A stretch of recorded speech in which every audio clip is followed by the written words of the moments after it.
All right. Thank you, everybody, for joining us. This month's Next Steps program is about the Hawaii Library Association's Legislative Advocacy Committee.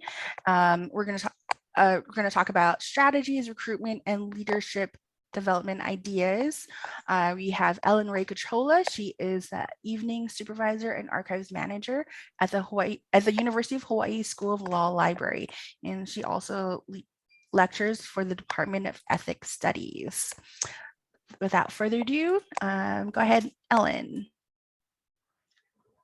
Thank you, Cherise.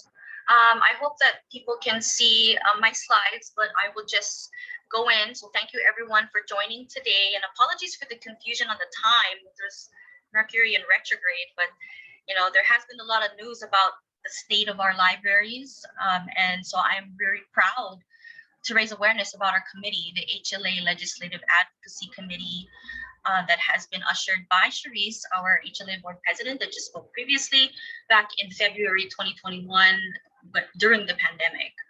And so our committee is comprised of a small but dedicated group of librarians from academic, school, public, and special libraries, volunteering their time and expertise to examine and take action about issues affecting our profession here in Hawaii. So in this talk, I will share our mission, concerns, thoughts, and actions that we have engaged in thus far.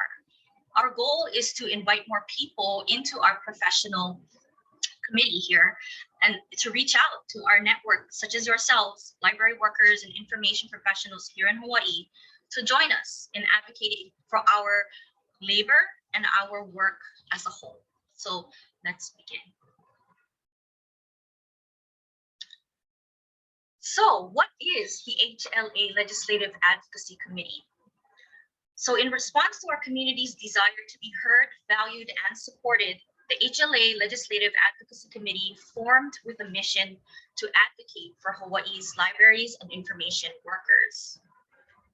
Our mission is to inform library and information professionals throughout Hawaii, which includes all the different types of libraries, as well as archives, museums, and other information centers, about federal and state legislation that impact our profession.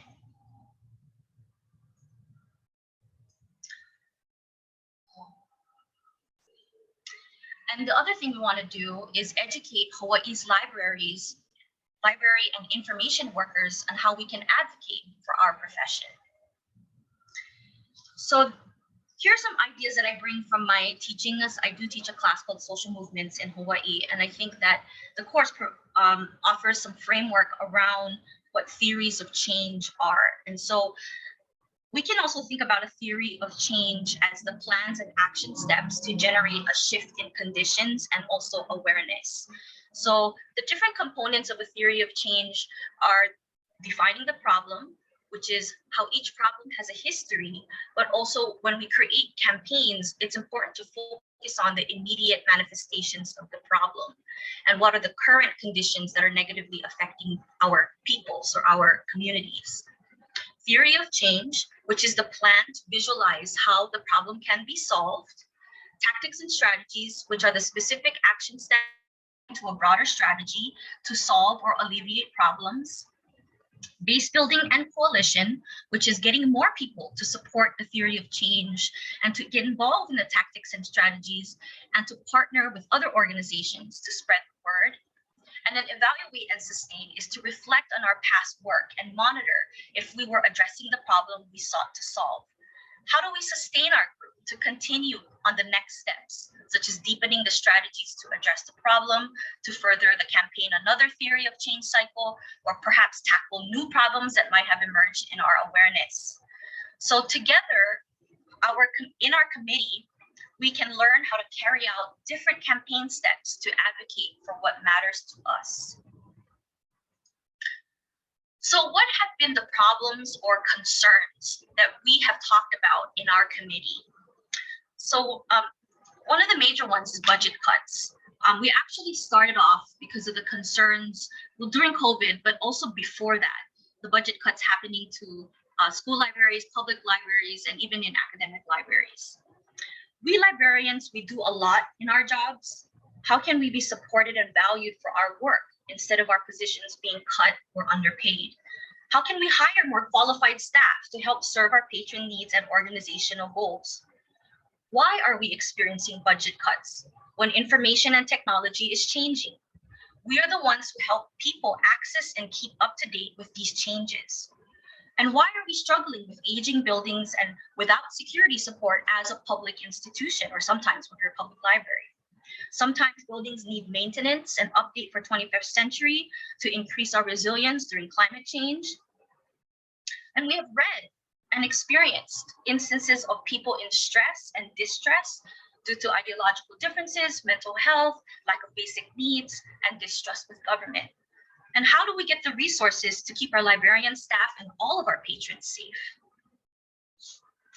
So another concern we had is, how do we clarify to legislators and administrators about how they view libraries? Libraries, we need to educate our leaders about libraries in the 21st century. There's a proliferation of information types. Yes, books in print, but we also have now websites, databases, social media memes. We need librarians to help teach what is trustworthy information. And then there's also the matter of literacy of these different types of information mediums. Yes, to read in terms of textual literacy, but there's also the need for computer literacy, digital literacy, visual literacy, cultural literacy, critical literacy. Our people also need to know how to find out where certain information is coming from, and is it a reputable source? We need our legislators and administrators to protect libraries as a public, safe space for people to access information, to empower themselves and navigate our ever-complexifying world. We also need to build community support. Libraries are the last public space in our increasingly commercial society. When our patrons are in need for no-cost places to go, libraries are where they turn to. But there's also the frustration of libraries not being equipped to deal with some of the dire needs of our vulnerable communities, like housing, mental health, substance abuse. How can we get the broad-based support of our communities to advocate for libraries so that the work that we do can have a ripple effect that pushes for support services from other public serving institutions? All of the dire social issues of inequality, marginalization cut across different institutions, services, and programs, and libraries experience that intersection of issues. It's not sustainable for libraries to be the catch-all place to be responsible to take care of all the vulnerable groups when we ourselves are underserved, under-resourced, and understaffed. Yet, libraries should be recognized and supported as a partner with the community and other public serving institutions in order to plan and implement sustainable solutions. So ethics and advocacy is also something that we've considered, because most of Hawaii's library professionals, such as the public school or academic libraries, are state workers. But I also want to acknowledge that we do have, for example, freelance librarians and archivists that work on a private kind of way, and some are, they're not necessarily working for the state. But in general, all of us, if you're working for the state, we cannot use our professional position or work resources to campaign or advocate for certain bills or candidates. So what does that mean? Well, we can, however, be informed and educated on legislation and issues that affect our profession. We can send testimonies for or against legislation from our personal emails or phones as individual citizens. We can work within professional organizations such as the Hawaii Library Association or other professional groups that you might be involved in to push for discussion on certain legislation and develop a position on legislation or issues. And we can participate in committees and boards, such as this committee, to drive their efforts, raise awareness on issues, and engage in actions to advocate for our profession. So how can the HLA Legislative Advocacy Committee make change? So this is from some of the resources we use to educate ourselves about what we're doing. And advocacy is really a broader process that's reliant on education, which is to build the base of people to advocate for something, or to push for something, or to request support for something. But we need to educate ourselves on what is it that we want? What is it that we want to uplift ourselves for? And so education is very much a tactical process within advocacy. And then once we educate ourselves, then we can be targeted and focused on what are we lobbying for? Who do we lobby to? And these are the decision makers and the power holders that hold the resources in order to support us to reach our goals. And so some of the basic principles of advocacy is listening and relationship building, because that is the process of educating ourselves about what is it that we're going through, how do we help each other, what are the needs that we have. So we need to talk to our professional networks in terms of what is it that we advocate for. And then we collect stories because we want to know what is your experience and what is the impact that we have in our community. And it's important to have a unified voice because that is what resonates with decision makers. Because if we don't agree or disagreement in our group, then it creates an image that we haven't really talked as a community, as a profession, to really clarify our goals. And therefore, then advocacy is a collective responsibility. It is not one small group's responsibility to do for everybody in our profession, but it has to be something that we all do as a profession together. So one of the things that we learned in our group in terms of, how do we begin advocacy is we should study and recognize our information ecosystem to advocate for literacy in Hawaii. So as you all know, if you're a library worker, there are different types of libraries, academic, public, social libraries, but we also special libraries, but we also have archives and museums and other types of information centers. We may each have our own professional standards and organizations. We may even have different unions and sources of funding that influence what we can and can't do. We may have different employers and policies that govern our jobs. So coming to one united voice is actually difficult to achieve because our ecosystem is complex and there are many different players. Some campaigns may be specific to a certain type of library or information sector. But if we can study our information ecosystem enough, if we can study the different needs and issues arising from our different contexts, we can analyze how all of us are connected in the process of increasing literacy in our community across Hawaii's diverse populations. For instance, child literacy begins in school libraries. If school libraries are strong, then it helps with students when they come to college and need support from academic libraries to succeed in their classes. Public libraries, when they are strong, they can help the community in all ages, keiki, adult to kapuna, for school, job, recreation, government navigation. Special libraries are important, and when they're strong, they help professionals, businesses, institutions manage their organizational memory and improve their services. When archives and museums are strong, they help with building the culture and historical memory of our communities. They are part of shaping our identity and cohesion as a society. So when we can recognize the roles that each of us play in the vision to advocate for literacy, textual, visual, technological, cultural, institutional literacies in Hawaii, we can have visions, goals, and plans that uplift all of us and not just some of us. And we have a lot of power as a profession when we stand together to explain why we are important and why we should be supported. So how can the HLA Legislative Advocacy Committee make change?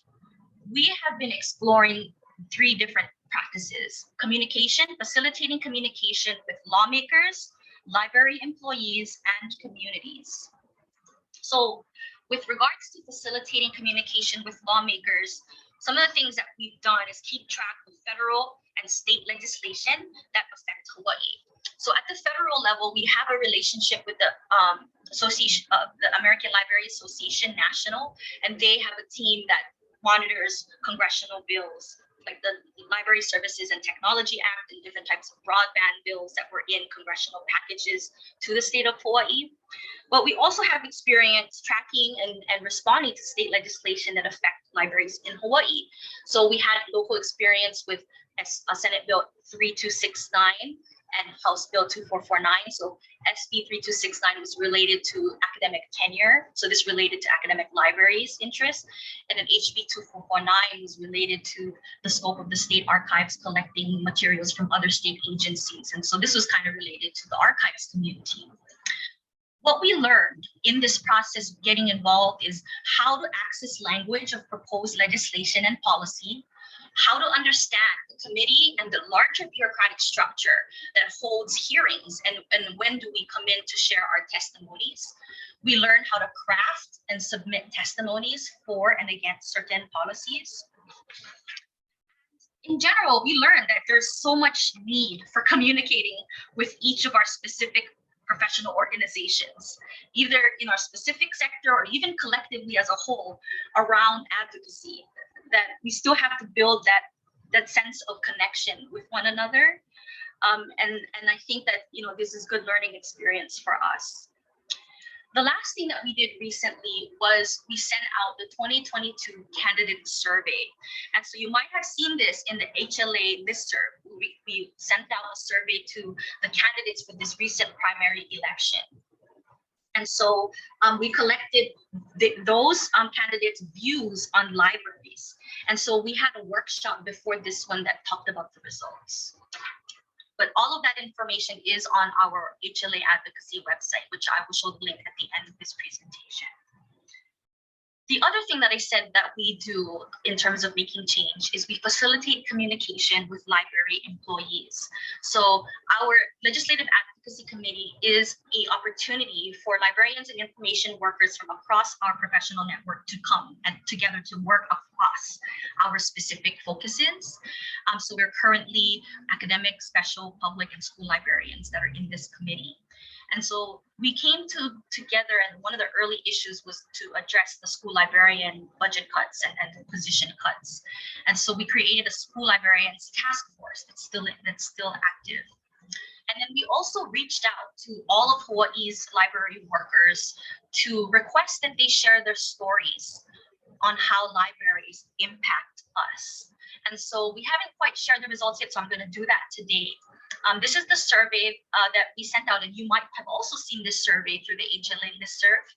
And I hope that you have shared your views. Oops, excuse me, it's going to the survey itself, but we don't need to look at that.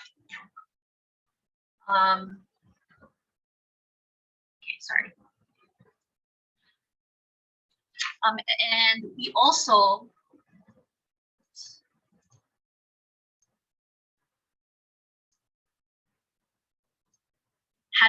we collected those results, and then it came out into a spreadsheet such as that. And so I want to just visualize some of the results that were shared in this survey.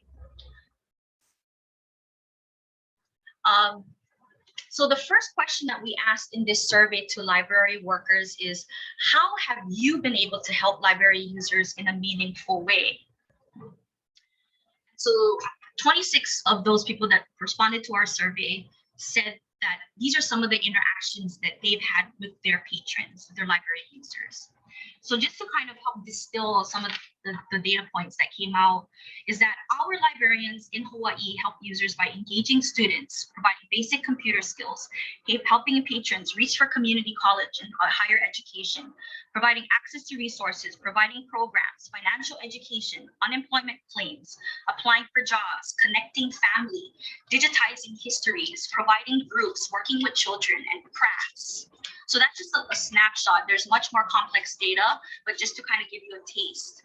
In your experience, how were you impacted by libraries? So this is a question of asking librarians how they were personally impacted by libraries. So our librarians answered that they were personally impacted in terms of having a love of reading, having access to millions or many books or items, hours of entertainment, the literature and history. It was a portal of freedom. This was their first jobs, and they were getting through times of trauma or getting through the pandemic. It was helping them pursue higher education, future experiences, and they also shared names of different libraries where they eventually went to work at. The next question is, as a person working in libraries, what impact do we have in our communities? And so our librarians stated that the impact we have in our communities are that we provide media instruction, support community discourse, we provide various devices, research material, historical resources, unique material, community space, disaster preparedness, quiet places, job search tools, art supplies, passport acceptance facilities. We're part of the community. We create the community, public spaces, safe spaces, digital literacy instruction, educated guesses, local interests, early childhood literacy. And then the last question was, what areas should we target and prioritize for greater investment? Our librarians answered that we should prioritize the problems of defunding education and major cutbacks, that we should focus on team collections, school library services, library staff, qualified school librarians. We should recognize we have a Hawaii literacy plan. We need to think about the future of libraries, open access resources, GED course completion, public library branches, information literacy programs, and many more. So thirdly, the HLA Legislative Advocacy Committee can make change by facilitating communication with the community. So we aim to share create a similar share your story survey to the public to gather their view about libraries and how they have been impacted by libraries. And so we've created a marketing tool. Let me see if I can bring it up. This is created by Stephanie Slaughter, who was our marketing person, but she moved to Minnesota for work. But she created this beautiful tool. It's an example of the things that we can do as resources to, market to our legislators or to promote. It's already on our website, but it's a way for our public to get facts about why libraries matter and statistics and dispelling myths about libraries and providing facts and sharing statistics about how high we are actually valued, but how it doesn't necessarily translate sometimes materially, but this can be a way to generate talking points if we need to approach decision makers about why we are important. So that's also on our website. And then, so now that all of the ideas, our ideas and the types of action that we have undertaken have now been shared, we want to outreach to you to join, especially you who are workers in libraries and information centers in Hawaii. We want to outreach to you to join our Legislative Advocacy Committee, and we do have specific subcommittees that we can offer as places to plug in. So for example, like I said at the beginning, we do track state and federal legislation, and so we're looking for people who can help us track these things and think about strategies to campaign and to lobby our state and congressional leaders about bills that affect us, our profession. We also have a news tracking subcommittee that constantly mines the news about current events, trends, or issues affecting our profession. But also there needs to be a sense to grow in this committee in terms of what is our narrative about our profession as people who are working within the library and information profession. How can we get our voices into the news instead of us being subject to the analysis of outsiders thinking about us? Marketing is what types of marketing materials can we use to grab the attention of our target audiences to ensure that our voices are heard and that we get their response. So we do have social media connection to the Hawaii Library Association's social media. We have a website. We have Stephanie's example online magazine type of format, but we're also open to other types of things, different types of memes that we can populate on our social media, different types of posts or writing or flyers or anything like that, visuals. And lastly, we have the School Library Task Force, which partners with the Hawaii Association of School Librarians to discuss what is happening in school libraries today. Are school librarians being supported? How can we support school librarians? Because the quality of child literacy affects their literacy in adulthood. So if you're interested in joining, let me hide this. If you're interested in joining us in any of these subcommittees, or if you have an idea for another type of subcommittee or another type of thing that we should be pursuing, please contact Sharice or President Cherise at sharrese.c.gmail.com to get plugged in, because we do have monthly meetings, and those are opportunities to get involved. So we invite students, early career professionals, and veteran librarians to join our committee. This is a good committee to get real world experience in library advocacy to ensure the existence and relevance of our profession. This is an opportunity to advocate for literacy as a human right for all people and across the generations. And we also, this committee is also a great way to nurture fresh ideas from our patrons, colleagues, and the next generation of information professionals. So our profession reaches and connects with our diverse audiences. And so you can see this is a great infographic from the marketing tool that Stephanie created that shows how, again, all the different libraries are connected from, young keiki, school libraries, preschool, literacy, all the way to college students and researchers, to adulthood, and then to seniors and kupuna. So we are all connected, and we need to be able to make use of our connection. So here are more resources. We do have different opportunities coming up, the 2022 HLA conference. So if you haven't already registered, it is a chance to listen in on what is going on in our profession. And our committee also has a workshop that submitted a proposal. So we do hope to share more. That's a way to get face-to-face with our committee and ask more questions in person. We also have the Kole Kole newsletter that the HLA publishes. And so the results from the candidate survey, our committee members have published an article about that in Kole Kole. So these are just opportunities to meet and learn more and to stay in touch with us.